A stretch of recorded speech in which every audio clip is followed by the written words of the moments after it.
Happy Monday out there, Team 42. It's your skipper here, Darius, to present our macro minute for Monday, December 16th, 2024. Hope everyone had a wonderful weekend.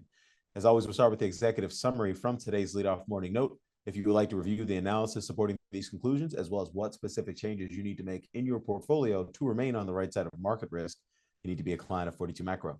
So today's key macro question is, what will derail the year-end performance chase? Our answers are: bulls continue to be rewarded with fresh highs in Bitcoin and the NASDAQ heading into a sneaky busy week of macro and policy updates.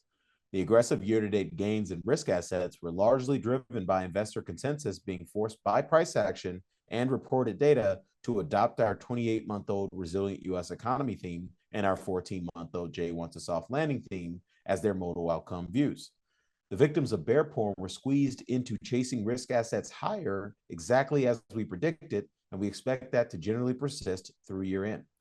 Elsewhere, China's soft November activity and credit data were supportive of our grid model forecast for moderating growth.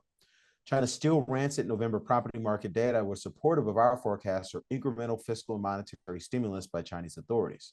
Preliminary manufacturing PMI data generally indicate the global industrial downturn deepened in December.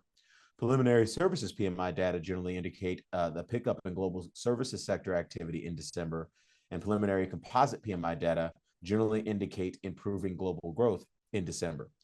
Christine Lagarde's latest commentary was supportive of our call for a persistent uptrend in the US dollar over the medium term. While debt ceiling driven TGA spin down may weaken the dollar in Q1, we believe dollar bears will find it difficult to fight the gravitational pull of a likely much weaker Chinese yuan and potential euro-US dollar parity in subsequent quarters. Asset markets are still on track for a global refinancing air pocket in the second quarter, starting in the second quarter. Until then, enjoy more of these 42 macro inspired gains. Transitioning to our 42 macro dashboard here. As always, we'll wrap up with a question from our community. This one's regarding KISS using QQQ or IWM, so NASDAQ and Russell. It says, hi, Darius. Have you ever run KISS using QQQ or IWM or even IWN, which is Russell Growth? Reason for QQQ being to capture growth and reason for IWN being the bias towards IWM is value, my apologies, small cap value, but that some researchers have shown to have higher returns in the long run. I'm planning on running a sub-strategy using KISS and trying to figure out what the back test would show running these alternatives to SPY.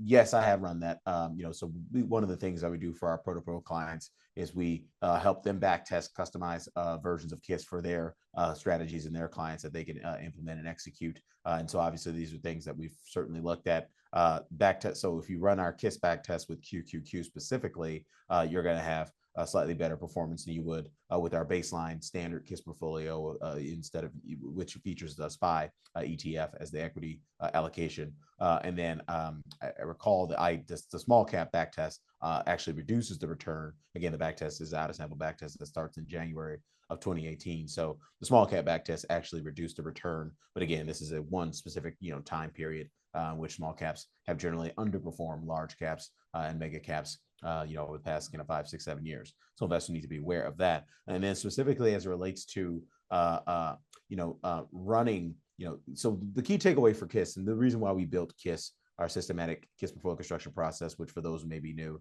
is a 60-30-10 trend following strategy that's designed to keep you invested during bull markets and then to help you raise cash and get to the sideline heading into bear markets, ultimately getting back invested once the lows of any bear market are confirmed. That's what KISS is designed to do, and our trend following elements of that process are really accurate in terms of helping achieve those results. One of the things we want to have happen in KISS is to make sure that we're actually collecting the beta that there is to collect for retail investors. So for example, if you're you instead of using SPY over the past few years, you use IWM in KISS, you would have just missed out on a lot of upside with some sort of fundamental research view that small caps have to outperform. That is a factor long short bet. In my opinion, is if you're a retail investor, a very unnecessary factor long short bet. If your goal is to maximize upside capture in an equity bull market, you don't have to pick factors long and short to do that. You don't have to go, oh, I want growth, the growth factor, or I want the small cap factor, or I want the small cap value factor. Leave that for the professionals whose job it is to pick factors and outperform on a relative performance basis. you as a retail investor can just take advantage of the absolute return of the broader stock market. And that's what KISS does exceptionally, might I add.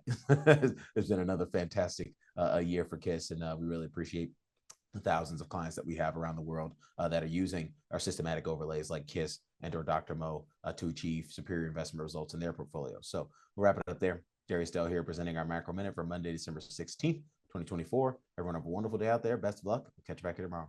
Cheers.